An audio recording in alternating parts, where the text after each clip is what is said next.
only chemical. There are 43 studies on garlic. All said garlic is good for cooking, but not for medicine. Because they didn't use garlic, they used garlic pearl.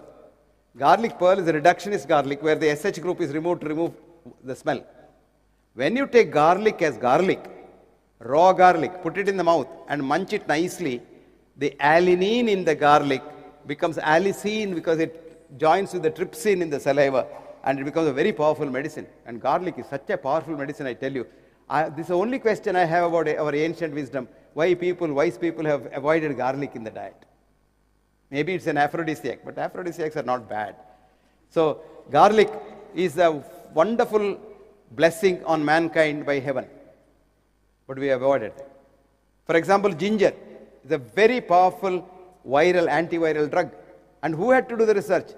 Professor Zyment in Harvard. Because our researchers here, you tell them garlic, hey, garlic, ginger, useless, useless, all. So friends, this study done by Douglas Wallace, D.C. Wallace, opened the eyes of the whole world. The study is published as Mitochondria as Chi. Have you written, madam, with the shawl? Good. And the author's name is Douglas Wallace, W-A-L-L-A-C-E. And the journal is Genetics, very famous journal. Year is 2008. Volume is 179. And page is 727. Go to the internet, it's free. Read it. So friends, I have given you two studies from the West, quote unquote scientific, which shows you that their own medicines are not good. Did you understand that? Now we don't have to go there. Now why have we invoked quantum physics to medicine to understand it? Quantum physics is the latest science, which is a holistic science. Rest of Western physics, what's called conventional physics, solid state physics, particle physics, it's reductionist science. All the chemistry of the West, there's chemistry which is organic, inorganic, is all dead. We have a new chemistry of nanoparticles. And such a beautiful thing, we require quantum physics because quantum physics understands the energy part of it. And all healing happens through energy. And the mind, unfortunately, Paul is here, the mind is not in the brain. We thought the mind was in the brain, and we're working on that even now. If you have a depression, you go to the doctor, your psychiatrist, what will he give you? A chemical. Why? He thinks the chemical will cure your depression. The depression is the mind. Chemical will affect the brain. So what will the chemical do? It will go and damage your brain and make you a zombie, and eventually you are called Alzheimer's disease, a new disease we have discovered. So a professor of psychiatry in New York, she found out all this and wrote a book, Dementia, a drug-induced crime on mankind by doctors. What's the book's name? Dementia, a drug-induced crime on mankind. Her name is Grace Elizabeth Jackson. What's the name? Jackson, Elizabeth Jackson, Grace. Her first name is Grace. Grace was a professor of psychiatry in New York, and when the book came out, she lost her job. Because it's against the industry, so she lost her job. Doesn't matter. This book has got her millions of dollars and invitation for lectures all over the world, and Grace is so happy now writing more books. See how the world runs? So you can't swim against the current. You can't talk against the current. So the future medical care system in India should be an integrated system of medicine drawn from every system. Homeopathy. I tell you, there are certain wonderful things in Siddha. There's a thing called wormology. This is like a simple spot analysis, and you tickle that, your blood sugar comes down. There's another spot, you tickle that, your blood pressure comes down. So Siddha has a lot of good things. Unani has very good things. There is hardly any system where there is nothing good. But we have a big job to do, and that is authenticate these using the scientific hard trials. This is what we are doing for the last 10 years. I was motivated by a great scientist. In my opinion, there's no greater scientist than him, late Professor Rustum Roy of Penn State University fame. He got the Genius of the Century Award. This man is phenomenal. He has done a lot of things, and we have been able to authenticate a lot of things using that. And we run an institution called the World Academy of Authentic Healing Sciences, and we have a journal of which I am the founder, co-editor-in-chief, and Rusum Roy, till he died, was my co-editor-in-chief.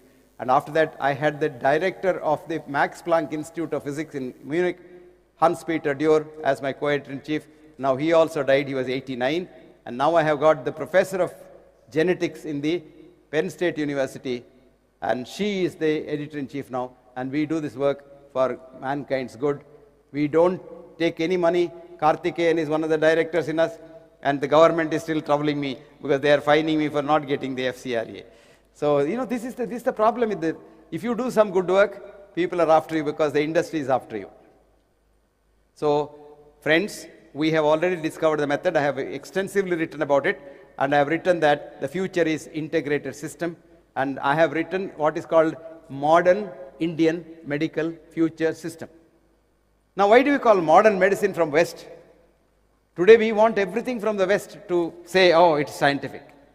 The modernity is not from the West. Modernity is something that any culture can have modernity.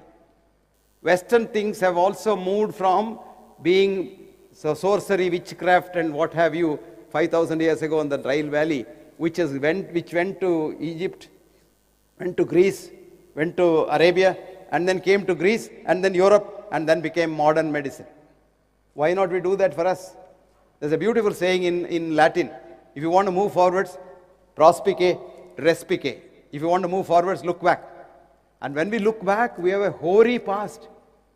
We now talk of quantum physics.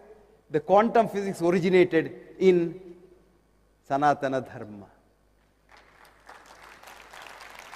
I'll give you an authentic article written by a Nobel laureate and an alternate Nobel laureate, who was my co-editor-in-chief, Hans-Peter Dürr. The article's name is Matter is Not Made Out of Matter. What's the article's name? Matter is Not Made Out of Matter. You simply have to go to Google and say, matter is not made out of matter. Hans-Peter Dürr, H-A-N-S-P-E-T-E-R D-U-R-R or D-U-E-R-R. Both German spellings are correct. And when once you get it, you read it. There he says so beautifully, he is the man who found out energy is matter, matter is energy, which he calls as a-duality, no duality. Then he writes there, I look like a small kid playing in the front of the Indian sages of yore who had recognized this quantum physics, quantum reality, thousands of years ago. They called it as Advaita, Tat Sat. And so beautifully, he can quote this from the Upanishad. So beautifully. He says, he quotes that. It's in the Gita also. From the Upanishad, it came to the Gita. After all, Gita is a beaded necklace from the Upanishads. And one of the necklaces is, one of the beads is, Bahir Antascha Bhutanam. Energy is inside and outside of everything. Bahir Antascha Bhutanam. Charam Acharamevacha. Guruji looks solid, but there is nothing solid about it. Every leptocon in a leptocock in it is jumping about. And his leptococs are jumping and getting to Karthikeyan's. Karthikeyan's leptococs are jumping to him. And in between, this beautiful girl has got leptococs coming from both of them. Charam Acharamevacha. Sukshmavate Tavijnayam. Nobody can see an electron, said Sanatana Dharma. And none of the physicists who got Nobel Prize for describing an electron have seen an electron. Why can't you see an electron? You studied, what did you study?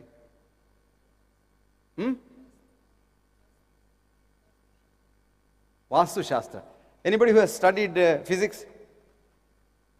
Why can't you see an electron?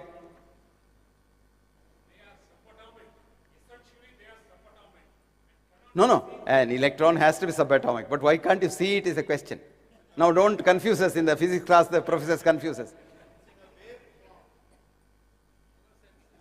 I don't know whether it's in a waveform because Father Johnson got the Nobel Prize in 1907 for saying they are particles. His son Thomson, 37, got it for saying they are waves. And Schrodinger got it by saying they are wavicles. So we don't know whether waves are, we have not seen them. How can you describe them? Good. That's something, you are somewhere there, but come on. Oh, no. Very simple. How do I see you? Oh, no, uncertainty principle is something different. We'll come to that.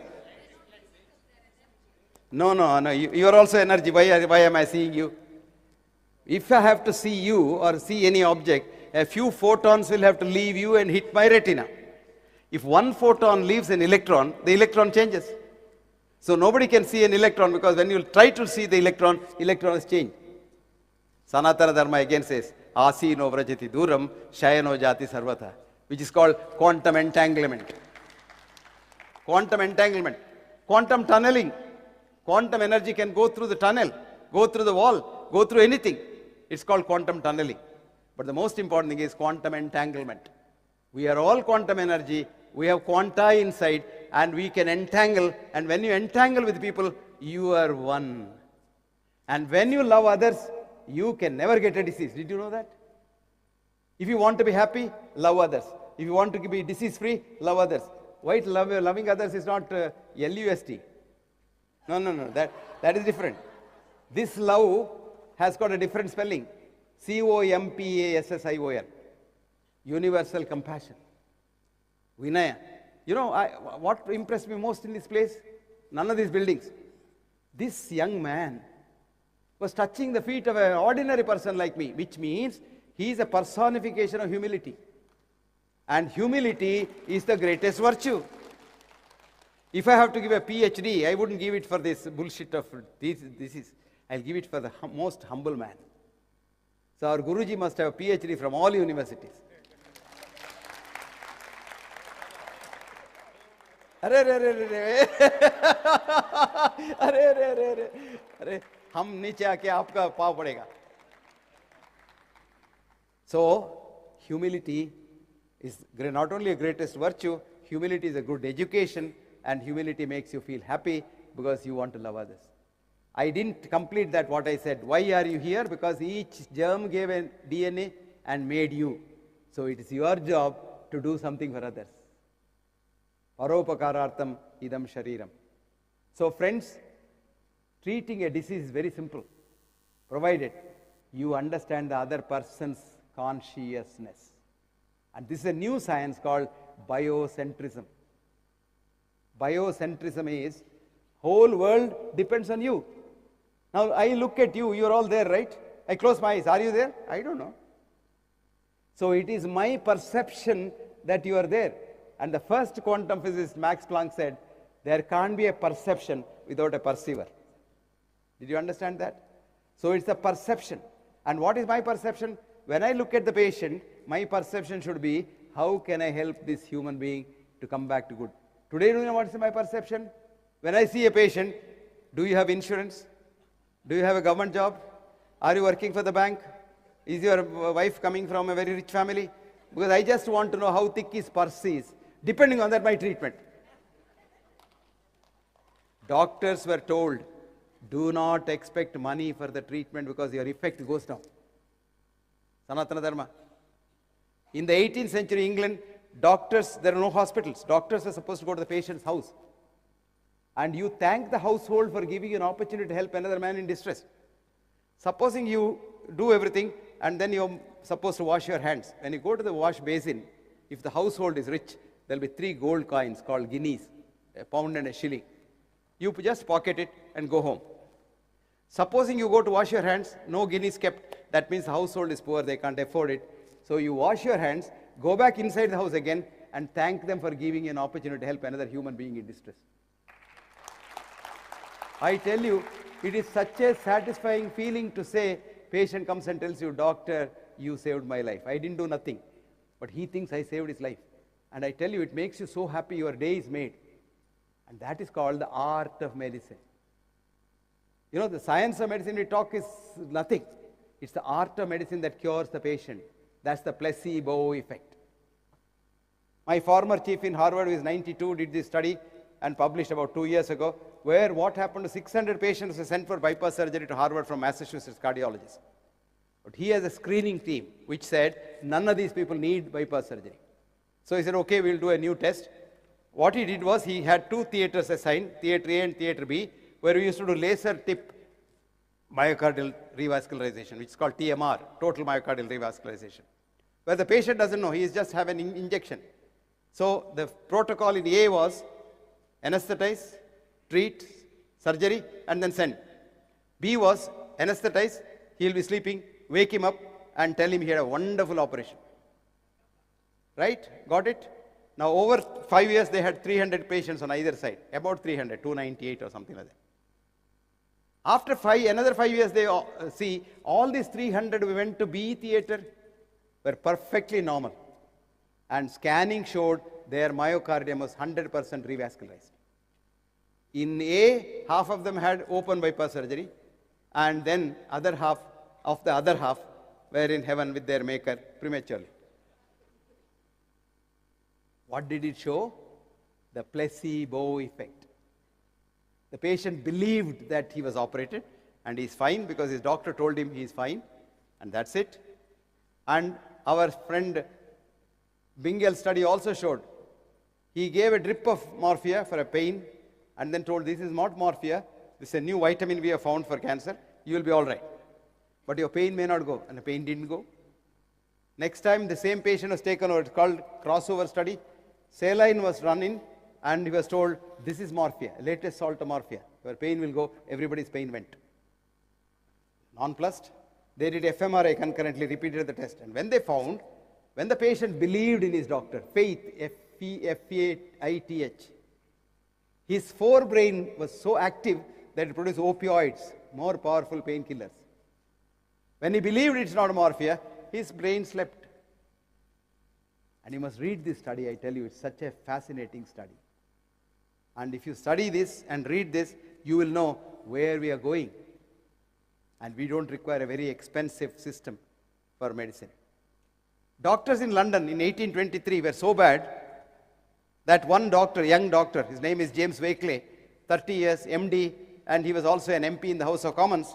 He said, doctors in London have become a bunch of corrupt, nepotistic, incompetent fools, and they become an abscess on the human body. I'm going to start a science journal, and I'll cut this abscess. And the name of the journal was The Lancet. Have you heard that? Lancet is a knife we use for surgery. So he named it Lancet, 1823.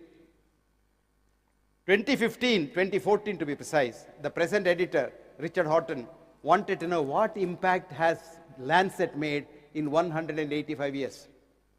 So he commissioned a medical historian called Hilary Butler, and she wrote a paper which said, one sentence I'll tell you, what was in 1823 a bunch of corrupt impostors, fools as an abscess, today has transformed itself into a corporate monstrosity which is cutting everybody at the knees. Never make money